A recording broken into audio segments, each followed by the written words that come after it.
Should you become a medical scribe? So in this video, what I'm going to be doing is listing the pros and cons of being a medical scribe and sharing my experience with you so that you can decide if becoming a medical scribe is right for you.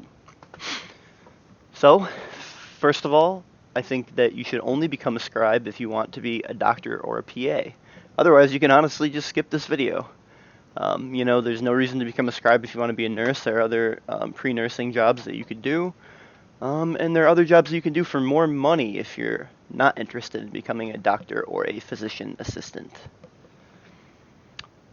First, I'm going to talk about some of the cons of being a medical scribe.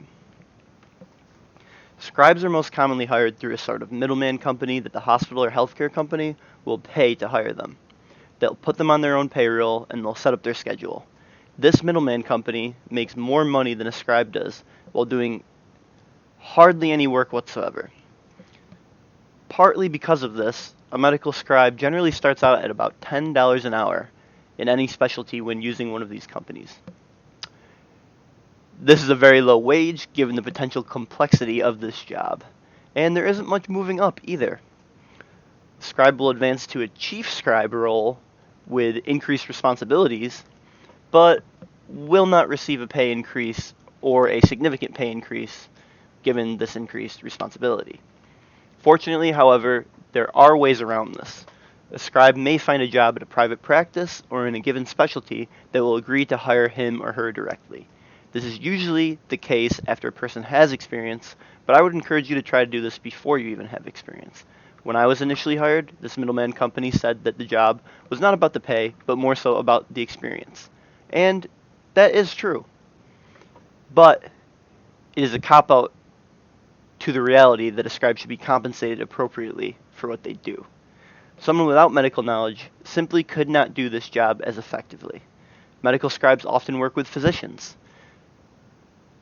Physicians are among the most well-educated people in the world, and it is your job to understand and interpret their actions and dictations and accurately put them into the chart.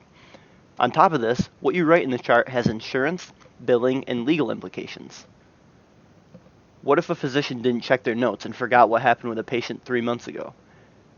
Did you know that in the court of law, what is written in the chart takes precedence over what the physician claims happened verbally? So, if you made a mistake and the physician didn't check their note, which they are supposed to check their note, and again, the physician is liable for this, so this isn't anything to worry about in that regard. However, it's still essential that you put everything into the note properly so that an issue like this doesn't happen. A physician in this situation could get sued, and there could be severe legal implications if what was put into the chart is wrong, and this can be up to millions of dollars in lawsuits potentially. I'm not sure if that is a minimum wage issue, but nonetheless, I think those are actually some of the only few cons. Try to get paid a little bit more if you can. The last con is that you do not get hands-on experience like you do in other roles that you can potentially use for healthcare experience. And I'll get more into the other roles that you can potentially decide after I get into the pros. Again, as I kind of discussed, the pros are that you get some excellent experience. There is no better way to obtain higher level learning. When you work directly with a healthcare provider, you see what they do every day. You get an idea of what they're thinking on their day-to-day basis, how they diagnose patients, and a lot of them will take you under their wing. They'll show you radiology reports, explain labs, explain patient behavior, and more. And you really can't get that kind of mentorship if, say, you went on and you became a phlebotomist or an EMT.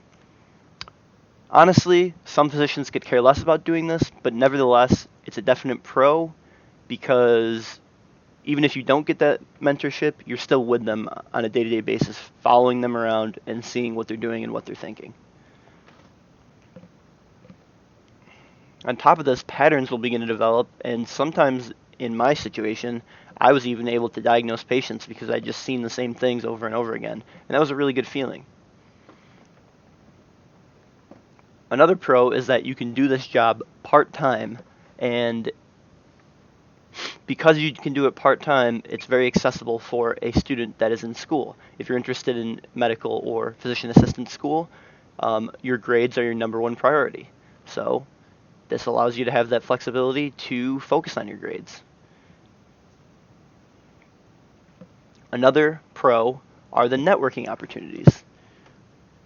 Letters of recommendation are essential, and I recommend that you do your best, if you do decide to take a scribe job, to do a great job, be attentive, and demonstrate a desire to work hard so that you can get that great letter of recommendation, and that can really go a long way.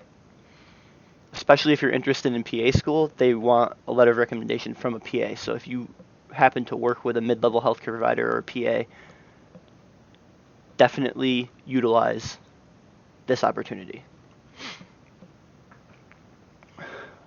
The last pro is that this is one of the best ways to learn if a career as a healthcare provider is right for you. You're following them everywhere, as I stated. You see their day in the life, and you get the reality of what it's like to do their job, and you are constantly shadowing them. So, last, I'm going to give you guys a list if you are interested in PA school. They generally require about 1,000 hours of experience at the minimum. This list will contain the other jobs that you can do aside from a medical scribe. If you are interested in becoming a medical scribe, I encourage you to find the schools that you're interested in applying to for PA school and make sure that they accept medical scribe as healthcare experience. That is essential if you're interested in PA school for you to make your decision. So, without further ado, that is everything that I've experienced and everything that you need to know as far as your decision is concerned about should you or should you not become a medical scribe. However, if there's anything that I did miss, please feel free to leave a comment below. I will also leave my email below, and for a limited time, while this channel is still small, I will allow you guys to contact me directly. Or you can leave a comment and I'll get back to you as soon as possible. Please like, comment, and subscribe. Thank you for watching. Thanks for your time. Have a good one.